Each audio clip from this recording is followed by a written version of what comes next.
नमस्कार मित्रांनो, big boss मराठीच्या घरामध्ये आज लाकूड तोड्याचं नॉमिनेशन कार्य पार पडलं आणि या नॉमिनेशन कार्याअंतर्गत या आठवड्यात तब्बल 9 कंटेस्टंट हे बिग बॉस मराठीच्या घरातनं बाहेर जाण्यासाठी नॉमिनेट झालेत.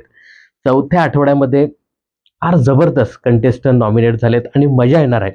या आठवड्यामध्ये पाहायला कोण जाणार बिग बॉस मराठीच्या घराबाहेर. याच्यामध्ये काही वीक कंटेस्टंट आहेत, तर काही खूप स्ट्रॉंग कंटेस्टंट सुद्धा पाहायला मिळणार आहेत. या नॉमिनेशन प्रक्रियेमध्ये आहे ना, काही लोकांना बिग बॉसने जे काही निकष दिले होते, ते चांगल्यापैकी समजले आणि त्यांनी योग्य कंटेस्टंटची निवड केली. पण काही कंटेस्टंटनी पर्सनल ग्रजेस काढून नॉमिनेशन केलं. त्याबद्दल सुद्धा मी आज बोलणार आहे. आणि मित्रांनो, आज बिग बॉसच्या घरामध्ये पुन्हा एकदा चोरी झाली. पण चावी कोणी चोरली यासारखं हे जे काही राशन आहे, ते कोणी चोरलं? हा प्रश्न देखील अनुत्तरित राहणार आहे. बहुतेक हा प्रश्न भाऊच्या धक्क्यावरती त्याचं उत्तर मिळणार आहे. या सगळ्यावर आज मी बोलणार आहे. पण मला ना पहिल्यांदा बोलायचं आहे, ते म्हणजे सोनालीवरती. सोनाली काल बिग बॉसच्या घराबाहेर गेली. पण सोनाली सध्या इंटरव्ह्यू देताना तिने मोठे खुलासे केलेत. त्याच्यामध्ये तिने पहिल्यांदा सांगितलं, की मला बिग बॉसने काढलं नाही, तर मी स्वतः बिग बॉसच्या घराबाहेर गेले आणि तिने जे कारण दिलं ना, ते मेडिकल रिझन दिलं. तिने काय सांगितलं, की मी जेव्हा बिग बॉसच्या घरामध्ये आले, तेव्हा तिसऱ्याच दिवशी मला इन्फेक्शन झालं आणि ते इन्फेक्शन वाढत गेलं. पहिल्यांदा पाय, त्यानंतर वरती, त्यानंतर हात असं इन्फेक्शन झालं मला आणि त्यानंतर डॉक्टरांनी मला तपासलं आणि त्यांनी सांगितलं, की तुम्ही काळजी घेणं गरजेचं आहे आणि त्यानंतर हायजीन मेंटेन करणं गरजेचं आहे. गोळ्या वगैरे व्यवस्थित घ्या आणि आराम करा, असं डॉक्टरांनी मला सांगितलं. आता ह्या ज्या काही गोष्टी आहेत, या सोनालीने सांगितल्या त्या खरंच आहेत का खोट्या आहेत हे आपल्याला माहिती नाही. मित्रांनो, जर काही असं असतं तर नक्कीच तिच्याबद्दल बिग बॉस बोलले असते, की तुम्हाला असं-असं होतंय. कन्फेक्शन रूममध्ये बोलावलं असतं किंवा डॉक्टर आले असते आणि सगळं काही हे सगळं झालं असतं. आणि याच्यामध्ये अजून काही तिने खुलासे केले, जसे की स्मोकिंग झोन दिला एक. आपल्याला माहिती आहे, की गार्डन एरियाच्या एका बाजूला जिथे ते सगळे बसतात ना, त्याच्या बाजूला स्मोकिंग झोन आहे. तर सोनालीचं असं मत आहे, की हे लोकं बाथरूममध्ये जाऊन सुद्धा स्मोकिंग करतात. बाथरूममध्ये जाऊन चॉकलेटं काय, जेवतात काय? आता चॉकलेट तर तू स्वतः खातेस. काही जाऊन तिकडे बाथरूममध्येही खातात, स्मोकिंग करतात. हा मोठा एक खुलासा तिने केला. आता स्मोकिंग तिला सांगायचं आहे, की धूम्रपान म्हणजे तंबाखूबद्दल सागरच्या बोलायचं हे माहिती नाही. पण तिने हे जे काही सांगितलं, की मी आजारी होते, मला खूप एलर्जी झाली होती, त्यामुळे मी बिग बॉसच्या घराबाहेर गेले आणि ते पण मी बिग बॉसला रिक्वेस्ट केली आणि मग मी बिग बॉसच्या घराबाहेर पडले. आता हे किती खरं आहे, हे खोटं आहे हे माहिती नाही. काय वाटतं मित्रांनो, असंच काहीसं झालं असेल का? मेडिकल रिझनमुळे ती बिग बॉसच्या घराबाहेर पडली, की अजून काय झालं? आता हे सोनालीलाच माहीत. पण एकंदरीत जे काही वोटिंग ट्रेंड यायचे त्याच्यामध्ये सोनालीला खूप कमी वोटिंग होती आणि सोनालीचा असा बिग बॉसच्या घरात गेम सुद्धा नव्हता आणि खरं तर गेम नव्हता, त्यामुळे गेली तरी चालेल. काही फरक पडत नाही. तर याच्यावर तुम्हाला काय बोलायचं असेल, सोनालीचे हे जे काही वाक्य आहे त्याच्यावर काय तुम्हाला सांगायचं असेल ते कमेंट्स करून नक्की सांगा. तर जाऊया आजच्या या 23व्या एपिसोडमध्ये, जिथे पुन्हा एकदा बिग बॉसच्या घरामध्ये फार मोठी चोरी झाली. आता या चोरीमध्ये राकेश सामील आहे, त्यानंतर तो छोटू प्रभू सामील आहे आणि त्यानंतर तन्वी सामील आहे. आता या ठिकाणी गार्डन एरियामध्ये प्राजक्ता, करण आणि विशाल कोटियान हे बसलेले असतात. मग इथे प्राजक्ता सांगताना दिसते, की "काही आहे का खायला? आज राशन आहे का?" तेव्हा करण सांगतो, की गोल्डन वाल्यांचा म्हणजे चिप्स वगैरे आहे, पण पीठ आणि तांदूळ वगैरे नाहीये. आता याच्यावरनं सगळे लोकं एकत्र येतात, की आता खायचं काय? कुठे गेलं सगळं हे पीठ वगैरे, तांदूळ वगैरे कुठे गेले? तर रोशन सांगतो, की "मी बघितलंय एका ठिकाणी प्रभूच्या जो बेड आहे, त्या बेडच्या ड्रॉवरमध्ये मी सगळं हे साहित्य बघितले." त्यानंतर रोशन आणि बाकी लोकं जातात. विशाल पण होता आणि ते सगळे घेऊन येतात. आटा, पिठाचे 2-3 पॅकेट्स होते, तांदूळचे 2-3 पॅकेट्स होते. आता हे कोणी केलं? प्रभूला बोलावलं जातं. प्रभू सांगतो, की "मला नाही माहिती हे कोणी ठेवलं. कदाचित राकेश दादाने वगैरे दिलं असेल." आता राकेशला जेव्हा हे कळतं, की हे लपवलेलं आहे, ते आता कळालेलं आहे. मग त्यानंतर तो प्रभूला शोधतो, तन्वीला शोधत राहतो, की हे काय नेमकं घडतंय? बघा बरं. तर तन्वी बोलते, की "हे मला पण माहीत नाही." राकेश इथे सांगतो, की "हां, बहुतेक मी ठेवलंय, पण माझ्या हातात कोणी दिलं हे मला माहिती नाही." पण राकेश, आय स्वेअर मला खरंच माहिती नाही हे कोणी दिलंय. तन्वी सांगते मला पण माहित नाही, आणि चुकून आम्ही हे ठेवलं असेल, पण याच्यामध्ये आटा आणि ते तांदूळ कसे आले हे आम्हाला माहिती नाही. आता याच्यामध्ये कोण खरं कोण खोटं हे शेवटपर्यंत कळालं नाही. आता दोघांनीही मान्य केलं होतं की याच्यामध्ये राकेश इन्व्हॉल्व होता, त्यांनी ते सगळं ठेवलं. आता दिलंय कोणी हे राकेशला माहिती नाही. म्हणजे विचार करण्यासारखी गोष्ट आहे की मला नेमकं दिलंय कोणी. म्हणजे आम्ही बिग बॉसच्या घरामध्ये सगळे झोपेत असतो, कोण काय करतं हे आम्हाला माहिती नाही, आमच्याकडे कोण काय देतंय हे आम्हाला माहिती नाही, पण आम्ही ठेवतो त्याच्यामध्ये. आणि ठेवलं हे पण तो मान्य करत नव्हता, पण ठीक आहे, ते नंतर मान्य केलं. पण कोणी दिलं हे मान्य त्यांनी केलं नाही. नंतर मग सांगतो की तन्वीने बहुतेक माझ्याकडे दिले. आता तन्वीचा काहीतरी एक वेगळाच ड्रामा सुरू. म्हणजे हे सगळे माझ्यावरतीच ओरडतात, आता हे सगळे माझ्यावरतीच आरोप लावतात. बाई तू क्लिअर कर ना, तू ठेवलंस नाही ठेवलंस ते क्लिअर कर. आणि नंतर क्लिअरिफिकेशन काय देतात की हो आम्ही हे ठेवलं, पण आम्हाला त्याच्यात आटा आहे तांदूळ आहे हे माहिती नाही, पण आम्ही काय ठेवलं, तर बिग बॉसच्या घरामध्ये उंदीर झालेत. अरे ते बिग बॉसला पण लाज वाटत असेल की काय हे घर मी बनवलंय, माझ्या घरात उंदीर. उंदराची तर कधीच चर्चा नसते की बिग बॉसच्या घरामध्ये उंदीर आलाय, उंदरासाठी लपवून ठेवलंय. अरे तुम्ही तुमचं जे काही राशन आलंय ते राशन सगळ्याच्या सगळं तुम्ही लपवून ठेवलंय, त्याच्यात उंदराला विचारा कशाला घेताय. तन्वीवरती जसं नाव यायला सुरुवात झाली, तशी ती एकदम हे झाली, की आता सगळं माझ्यावरती शेकणार आहे. मग आता सगळे माझ्यावरती येऊन बरसणार. मला आता या घरामध्ये राहायचंच नाहीये. किती तो ड्रामा. जेव्हा तन्वी आता ड्रामा करणार, त्यावेळी विशाल कोटे यांचं जे काही प्रेडिक्शन होतं ना, ते जबरदस्त होतं. आता आरडाओरडा करणार, त्यानंतर रडत बसणार आणि तसंच झालं. म्हणजे आता माझ्यावरती येतंय, त्यानंतर मी ड्रामा करणार. एक नंबर ही ड्रामा क्वीन. खरं तर आता रितेश भाऊ कदाचित तिला ड्रामा क्वीन हा किताब सुद्धा देऊ शकतात. इथे सागर मस्तपैकी तन्वीला सांगत असतो, की चोरीचा विषय आला, की तू हायपर होते. बरोबर आहे. चोरीचा विषय आला किंवा तिच्यावरती काही जर आलं ना, मग हायपर व्हायचं, मग ड्रामा करायचा. नुसता ड्रामा करायचा नाही, तर मग रडत बस. आता इथे ना विशालने खूप छान मुद्दा मांडला, की जेव्हा आमच्या लोकांनी चोरी केली, त्यावेळी तुम्ही आमचं जेवण बंद केलं. आमचं जेवण तुम्ही बनवलंच नाही. मग आता तुमच्या लोकांनी तुम्ही चोरी केली.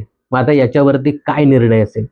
राकेशने इथे मान्य केलं, की ठीक आहे माझ्याकडनं कदाचित हे झालं असेल, पण त्याच्यामध्ये पीठ किंवा तांदूळ असतील हे मला माहीत नव्हतं, आणि जेवणाचा विषय असेल, तरी मी अशा प्रकारे काही करणारच नाही. राकेश तिकडेही जायचा आतमध्ये, तन्वीलाही समजवायचा, की बाळा हे होणारच होतं. आपण जे काही असेल ते स्पष्ट करूया. इकडेही यायचा आणि त्यांच्या समोर सुद्धा स्पष्ट करायचा, कारण हे खूप रागावलेले होते.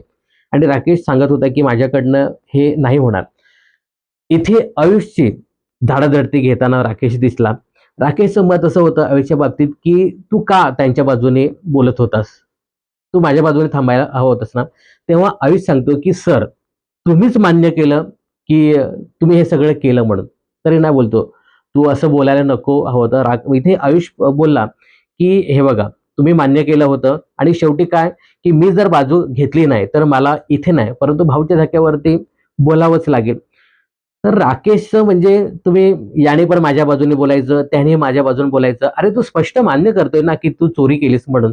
मग तू तुझ्या बाजूने कसं असेल? मग आयुष पण मस्तपैकी मी काहीतरी मोठा पराक्रम केला. हा पराक्रम नवीन जे सदस्य ज्याला कदाचित तो जॉईन होणार असेल, अशा करण आणि प्राजक्ता, जे बिग बॉसच्या घराचे वजीर आणि राणीसाहेब आहेत, त्यांच्याकडे जाऊन आपला पराक्रम सांगत होता, की मी आता या माणसाचं अकाउंट क्लोज केलं. म्हणजे त्याला असं वाटलं, की मी पण आता राकेशच्या बाजूने बोलायला लागलोय, त्याच्या विरुद्ध उभा राहायला लागलोय. तुम्ही जसे करता तसं मीही करतो. पण या आयुषला हे माहिती नाही, की ही जी जोडी आहे ना, हे याच्या नंतर मी सांगतो. ही जी जोडी आहे ना, याच्यामधली करण आणि कोण प्राजक्ता यांचं जे विश्व आहे, या जोडीमध्ये तुला स्थान नाहीये. पण ही जी जोडी आहे ना, ही जोडी तुझ्यासारखं करत नाही आयुष. ही जोडी राकेश समोर पण गोड-गोड बोलते आणि बाकीच्या सदस्यांबरोबर पण गोड-गोड बोलते. ही गुडी-गुडीमध्ये राहण्याचा प्रयत्न करते. राकेशाला हो, हां, हं. राकेश गेल्यानंतर बोलतात. इकडे पण कोणाशी बोलायचं असेल, हां, हं, हं आणि त्यानंतर हे लोकं बोलतात. आणि तू त्यांच्या टीम मध्ये जाण्याचा प्रयत्न करत असशील ना, तर त्यांची जी दुनिया आहे ना, ती दुनिया अशी आहे गोल. त्याच्यामध्ये हे लोक आहेत दोघे जण आणि तू कुठे आहेस? इथे आहेस. इथे या ठिकाणी छोटासा ग्रह, हा छोटासा ग्रह, हे ब्रह्मांड आहे आणि त्याच्यामध्ये असा बाहेर ठेवलेला हा ग्रह आहे, तो म्हणजे आयुष्य. एवढं तरी तुला आयुष्य कळायला पाहिजे की त्यांच्या याच्यासाठी दुसऱ्या कोणाच्या वाकड्यात जाऊ नकोस तू. हे लोक कोणाचेच नाहीये. याच्याबद्दल मी नंतर बोलणारच आहे. यानंतर दिव्या पण राकेशची बाजू घेऊन येते की राकेशला खरंच माहीत नसावं आणि कदाचित हे सगळं तन्वीने केलं असावं असं म्हणून ती सांगताना दिसते. दिव्या मात्र राकेशचे पाठ सोडत नाही आणि राकेशच्या बाजून नक्कीच उभी आहे असं म्हणून दाखवलं. राकेशच्या बाजून मी नक्कीच आहे असं ती ठामपणे आपल्या ग्रुपमध्ये पण मतं मांडताना दिसते. पण मला असं वाटतं की ना, तन्वीने जर केलं असेल तर सांगायला हरकत नव्हती. आता इथे करण आणि प्राजक्ता देखील तन्वीला समजवताना दिसत होती की बाई जर तू केलं असेल तर सांग, सगळ्या गोष्टी सॉल्व्ह होतील. उगाच रडण्यात काय अर्थ आहे. तन्वी सांगते की माझं कोण ऐकणारच नाही, मी कितीही डोकेफोड केले ना तरीही कोण ऐकणार नाही. आणि हे चोरीचे आरोप ना मला अजिबात आवडत नाही. एकदा शाळेमध्ये 4थीच्या वर्गामध्ये कोणीतरी चोरी केली होती. ती माझ्या जे काही पेन्सिल होते ते माझ्या बॅगमध्ये ठेवल्या होत्या आणि मला खूप वाईट वाटलं. त्यानंतर मी शाळाच सोडली. म्हणजे या लोकांना कळत नाही. प्रभूच्या त्या काय म्हणूया आपण बेडच्या त्या ड्रॉवरमध्ये आणून ठेवतात. कोणी ठेवलं, किती ठेवलं, काय ठेवलं हे माहित नाही. म्हणजे कमाल आहे. खोटं बोलायचं पण एवढंही बोलायचं. कोण आहे चोर? सांगा बरं. राकेश, तन्वी की छोटू? छोटू एकदम शांत. मला तर वाटतं छोटूचा पण त्यामध्ये हात असेल, पण बिचारा एकदम शांत, काहीच बोलत नव्हता. बिग बॉस बरोबर त्याच्यावरती कॅमेरा मारायचा, पण हा शांत गडी. हे पण होतं हा त्याच्यामध्ये, पण ते एकदम साईडला लपलं आणि काय कोण आपलं नावच घेत नाही. इकडची मंडळी घेत नाही, तन्वी घेत नाही आणि सागरही आपला काय देतो राकेशही घेत नाही. पण मी कशाला स्वतः ओढून घ्यायचं. आणि तुम्हाला वाटत असेल हे बारकं, पण लय दिमागवाला आहे. आज नॉमिनेशन मध्ये कसं बोलत होतं. तर ठीक आहे, आता नेमकी चोरी कोणी केली हे आपल्याला आता भाऊच्या धक्क्यावरतीच कळणार आहे. कारण बिग बॉस ना हे सगळं दाखवत नाही आपल्याला, फार शेवटपर्यंत रेटून धरतात.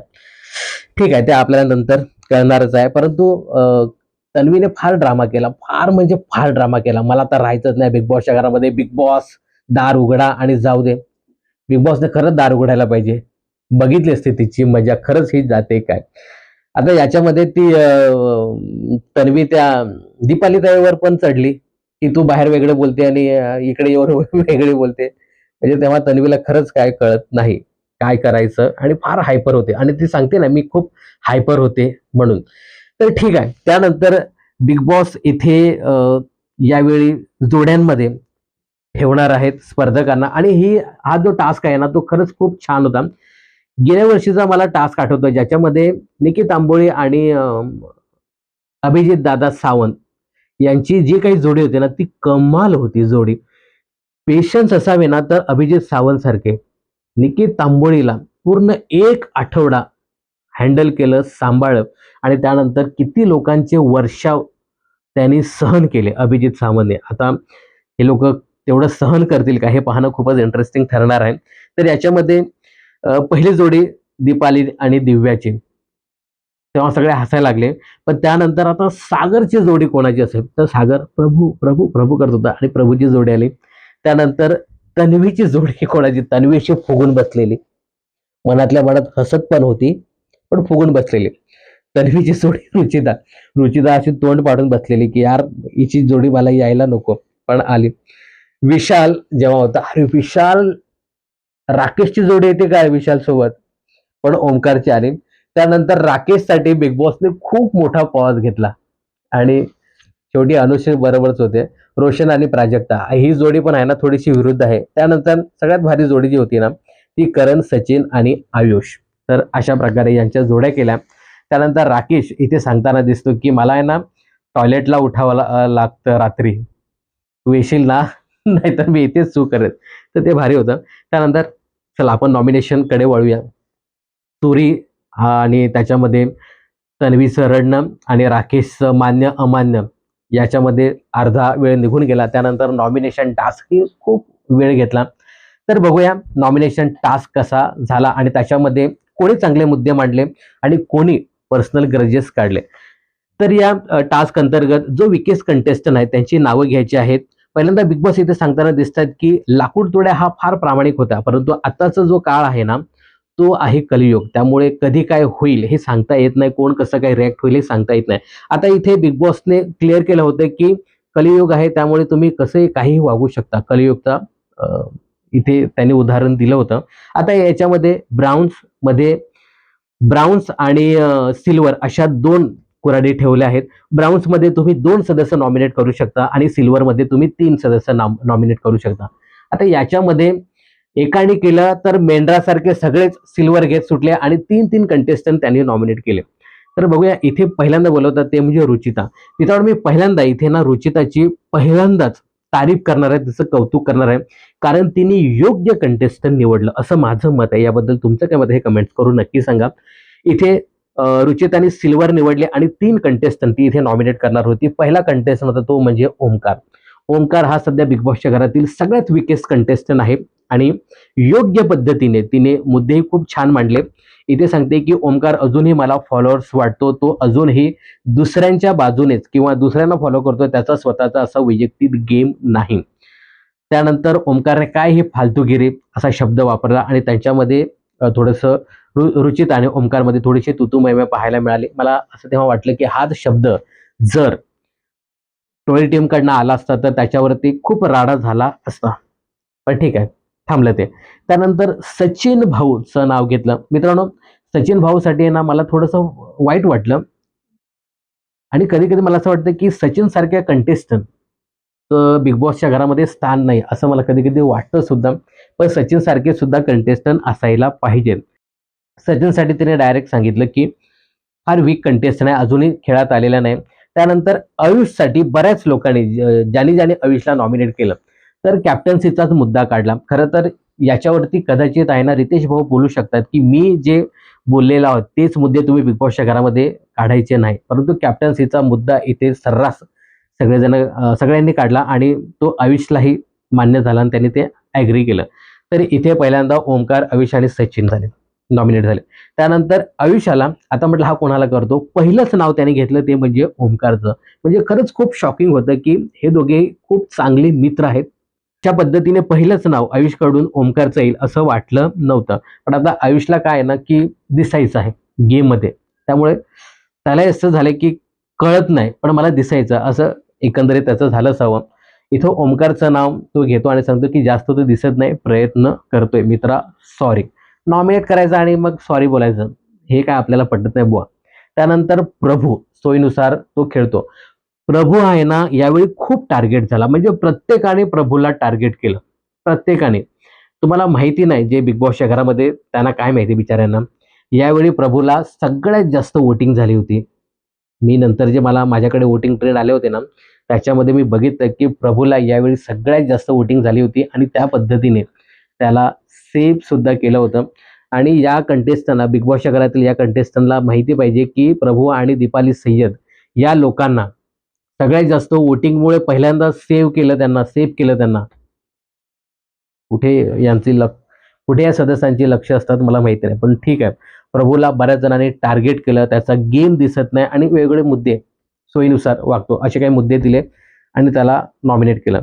त्यानंतर इथे आयुषने दीपालीचा मुद्दा काढला टास्क मधला की तू अनुषला टार्गेट करायला हवं तर तू दिव्याला टार्गेट केलं. हा जो मुद्दा आहे ना तो मलाही पटला नाही. तर इथे आयुषने ओमकार प्रभू आणि दीपाली यांना नॉमिनेट केलं. त्यानंतर प्राजक्ता आली. प्राजक्ताने अनुश्रीला नॉमिनेट केलं आणि ते होणारच होतं. यांचे काय पर्सनल ग्रजेस आहेत. विकेस कंटेस्टंट तर अनुश्री वाटत नाही, कारण अनुश्री ही तिचे स्वतःचे मुद्दे ठेवते. आता हे सगळं झाल्यानंतर अनुश्रीकडनं एक शब्द किंवा एक वाक्य येते, काय नल्ले कंटेस्टंट आले. म्हणजे या पोरीची भाषा एवढे खालच्या लेवलची आहे ना, म्हणजे फारच. त्यानंतर ओमकारला विकेस कंटेस्टंट म्हणून दिलं. प्रभूला प्राजक्ताने परत हे केलं, कन्व्हिनियन्स प्रमाणे तो वागतो. इथे पुन्हा एकदा प्रभूला टार्गेट केलं. त्यानंतर दिव्याबाईने इथे सचिन भाऊला नॉमिनेट केलं की तुम्ही अजूनही बिग बॉसच्या घरामध्ये दिसत नाही. त्यानंतर परत इथे प्रभूला टार्गेट केलं जातं दिव्याकडनं. प्रभूचं एक इथं वाक्य खूप छान होतं की तुला जेवढा गेम कळतो ना त्याच्यापेक्षा जास्त मला गेम कळतो. तू अजूनही आरबीच्या बाजूनेच उभी असतेस आणि तुझं भाषण पण मला काही कळत नाही. भाषण जेव्हा शब्द काढला त्यावेळी दिव्या फार चवताळली. एक भाषण काढल्यानंतर दिव्या चवताळते आणि दुसरा आरबीचा मुद्दा काढला का दिव्या चवताळते एकदम चांगलीच. तर प्रभूने इथे चांगलीच कोंडी केली असं सांगायला हरकत नाही. त्यानंतर दिव्या इथे रोशनला तुझा गेम दिसत नाही किंवा आम्हाला काय कळत नाही असं म्हणून नॉमिनेट केलं. ठीक आहे, आता दिव्याचे हे मुद्दे आहेत. तर इथे रोशनने आहे ना फार छान मुद्दा काढला. तो खरं तर मी मगाशीच बोलणार होतो की रोशन इथे बोलत होता की तुम्ही गेल्या वेळी जेव्हा आमच्या सदस्यांनी काय म्हणू आपण चोरी केली होती त्यावेळी तुम्ही सांगितलं की हे खून करण्यासारखं आहे आणि आता तुमच्या कंटेस्टंटनी जेव्हा चोरी केली तर तेव्हा तुम्ही का बोलला नाहीत. खरंच मला पण तेव्हा वाटलं की यार दिव्या काय डबल ढोलकीचा गेम खेळते का. तू सांगते की मी लीडर आहे, जिथे अन्याय आहे तिथे मी वाचा फोडते, मग इथे का नाही बोलली तू. तुमची लोक होती म्हणून तिथे तू फार म्हणजे काय आपण म्हणतो स्टेजवरती उभं राहून जसं भाषण ठोकत होती की हे माझ्यासाठी पाप आहे आणि चोरी म्हणजे खून आहे. मग आता या लोकांनी पण खून केला तुमच्या लोकांनी, त्यांना तुम्ही काय शिक्षा द्याल दिव्याबाई, काय म्हणणं आहे त्याच्यावरती. त्यानंतर विशाल येतो आणि विशाल पहिल्यांदा प्रभूला टार्गेट करतो. त्यांनी सांगितलेलं आहे की तुला प्रत्येक ठिकाणी मी नॉमिनेट करणार, तसं त्यांनी नॉमिनेट केलं. त्यानंतर सचिन भाऊला तो नॉमिनेट करतो की तुमच्यासारखा फार काय म्हणा प्रामाणिक माणूस इथे आहे पण हा गेम तुमच्यासाठी नाही असं म्हणून तो सांगतो. आणि ओमकारला नॉमिनेट करतो की ओमकारचा गेम नाहीये, त्याला गेम थोडंसं शिकवा, तुम्हाला थोडं कोणतरी सांगायला पाहिजे. यावरती राकेश सांगतो की नक्कीच आम्ही त्याच्या गेमबद्दल गेम कसा खेळायचा हे सांगत असतो. त्यानंतर मला मतं पटली ना ती या माणसाची, म्हणजे मला असं वाटतं की रुचितानंतर मला ना सागरची मतं पटली. सागरने इथे सचिन भाऊला नॉमिनेट केलं. सचिन भाऊ तसं बिग बॉसच्या घरामध्ये जास्त दिसत नाही. त्यानंतर आयुष ही जास्त बिग बॉसच्या घरामध्ये दिसत नाही आणि ओमकार या 3 कंटेस्टंटला त्याने नॉमिनेट केलं आणि सागरचे पहिल्यांदाच मला हे जे काही मतं आहेत ना ती इथे पटली. त्यानंतर अनुश्रीबाई येते आणि अनुश्री इथे पहिल्यांदा ओमकारला नॉमिनेट करते. मगाशी सांगितलं ना की अनुश्रीचं बोलणं आहे ना फार विचित्र आहे.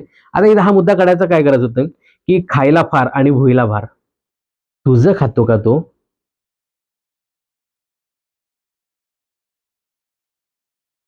म्हणून रितेश भाऊ बोलत नाही. मलाही काय बोलायचं नव्हतं पण ठीक आहे. त्यानंतर मग तिला बोललं मी निर्लज्ज आहे, मी सदासुखी आहे. खरंच यार तिच्या तोंडी कोण लागेल. त्यानंतर सचिन भाऊंचं नाव घेते आणि हे लोक पिकनिकलाच आलेत. पिकनिकला आले तर इथे स्पॉट कुठे आहेत सचिन भाऊ सांगतायत. नाही नाही मग हे काय हे बसायचे, हे काय हे बसायचे. सचिन भाऊचं एक खूप छान होतं की तुम्ही सांगताय की मुद्द्यामध्ये घुसायचं, भांडण्यासारख्या मुद्द्यांमध्ये आम्ही का घुसणार. सचिन भाऊंचे काही काही मतं आहे ना मला खरंच पडली. त्यानंतर मी बोले नंतर.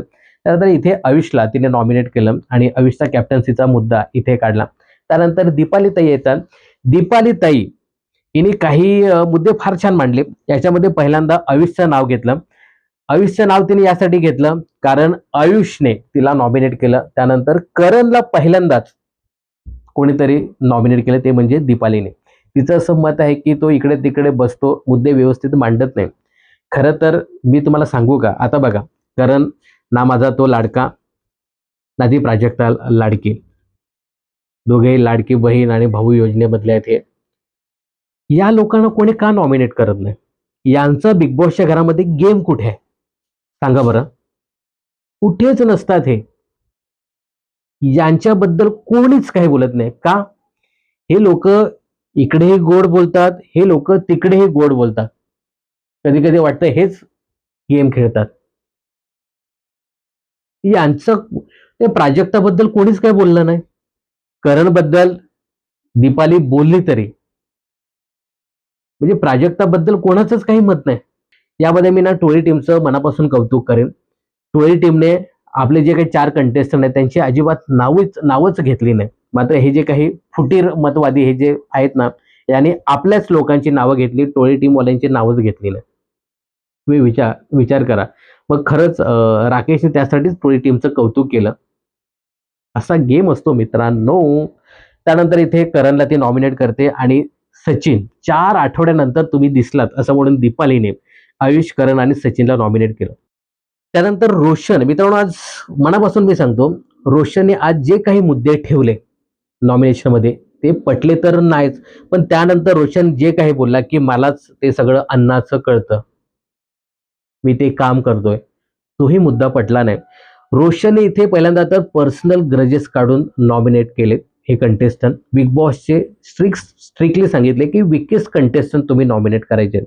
रोशनने इथे तन्वीचा मुद्दा काढला. आज जे काही झालं ते मला आवडलं नाही आणि तन्वी ही नाती तयार करते आणि ते नाती विसरते. तन्वी सांगते की माझ्यामध्ये विकेस्ट काय आहे ते सांग.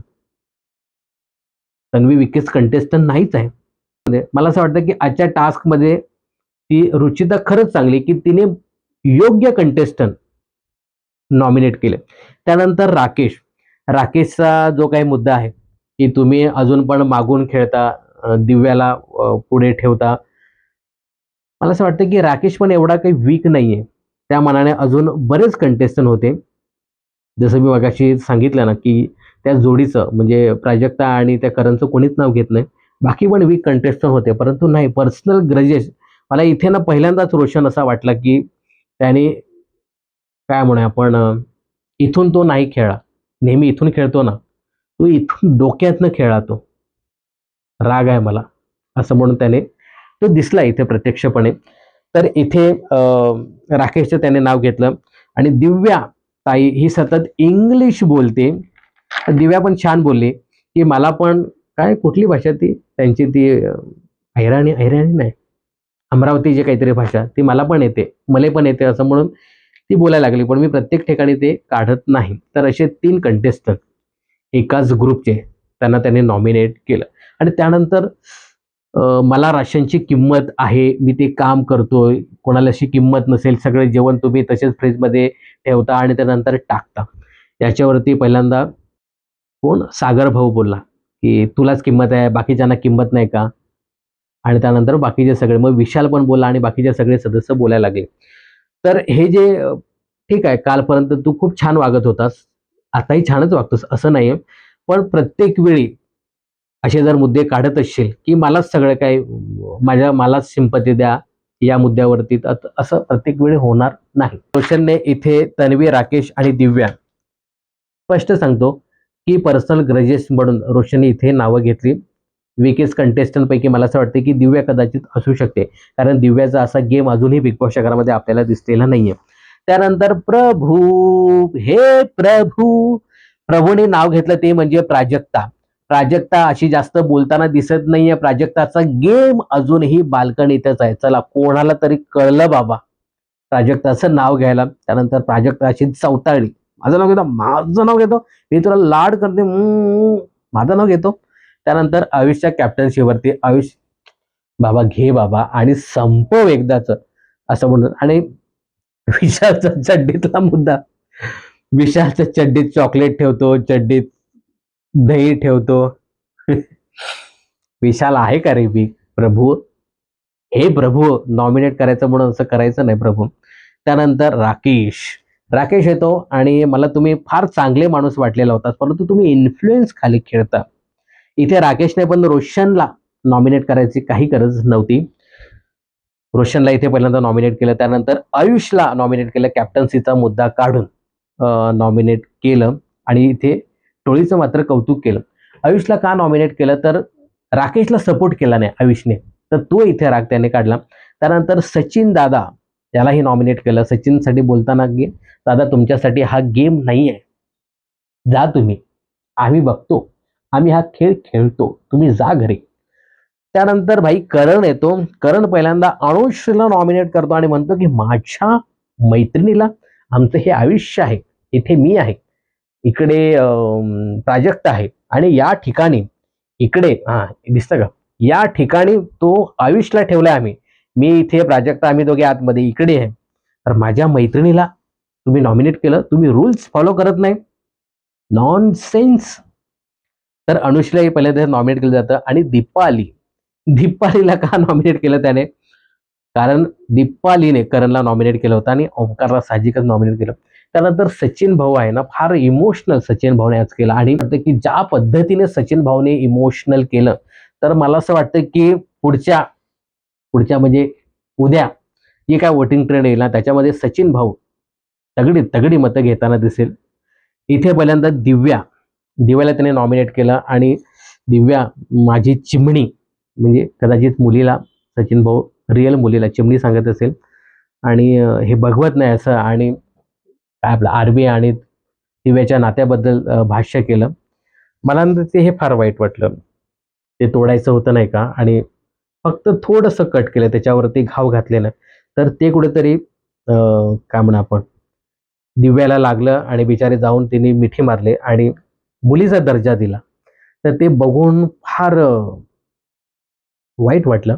त्यानंतर अनुश्रीच्या मुद्द्यावरती त्यानंतर अनुश्रीला तिने नॉमिनेट केलं आणि राकेशलाही नॉमिनेट केलं, की तुम्ही आम्हाला समजून घेऊ शकत नाही. आमच्यासारखे पण कंटेस्टंट आहेत, की ते कमी बोलून त्याने बिग बॉसची ट्रॉफी जिंकली. तर दादा हे सत्य आहे, की असे काही कंटेस्टंट आहेत. पण काय असतं ना, की बिग बॉसच्या घरामध्ये आम्ही असेच कंटेस्टंट बघितले, की ते नुसते आदळ, आपट, मारझोड असे किंवा भांडण-तंडे असेच जास्त पाहायला मिळाले. तुमच्यासारखे कंटेस्टंट फार कमी असतात. परंतु खरंच खूप इमोशनल केलं आज सचिन दादाने.